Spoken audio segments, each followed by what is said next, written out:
দর্শক, এই মুহূর্তে রাজধানীর গুলশান ইউথ ক্লাবে প্যারা স্পোর্টস কার্নিভালের উদ্বোধনী অনুষ্ঠানে বক্তব্য রাখছেন যুব ও ক্রীড়া প্রতিমন্ত্রী আমিনুল হক। আমরা সরাসরি চলে যাচ্ছি সেখানে।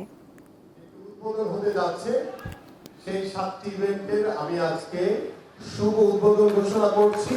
পাশাপাশি আপনাদের এই বিগত সময় কি দেখেছেন যে বছরে একবার আপনাদেরকে হয়তো বা স্মরণ করেছে বা কোনো সময়, কিন্তু আমরা আপনাদেরকে সারা বছর স্মরণ করতে চাই। সারা বছর আপনাদেরকে যেহেতু বেতন কাঠামোর ভিতর নিয়ে এসেছি, আমাদেরও তো কিছু চাওয়া আছে আপনাদের ভিতরে, আছে না? আপনারা ভালো রেজাল্ট আনবেন, আমরা আপনাদেরকে বেতন কাঠামোর ভিতরে এবং আপনাদেরকে সংবর্ধনা দেওয়ার মাধ্যমে আমরা পুরস্কৃত করবো ইনশাআল্লাহ। এবং আপনি আপনার পরিবার যাতে সুন্দরভাবে থাকতে পারেন, চলতে পারেন, সেই সকল দায়িত্ব ইনশাআল্লাহ আমরা সবার জন্য পর্যায়ক্রমে নিব।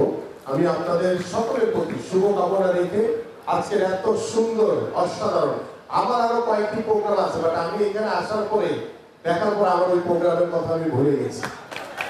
আমার তো অলরেডি ফোন দিতে পাগল হয়ে গেছে। যাই হোক, আমি যাবো হয়তো বা দেরি হলেও, বা সত্যি আমি অভিভূত হয়েছি যে আমি সবসময় আমি আপনাদেরই একজন, এটা সবসময় আপনারা মনে রাখবেন ইনশাআল্লাহ।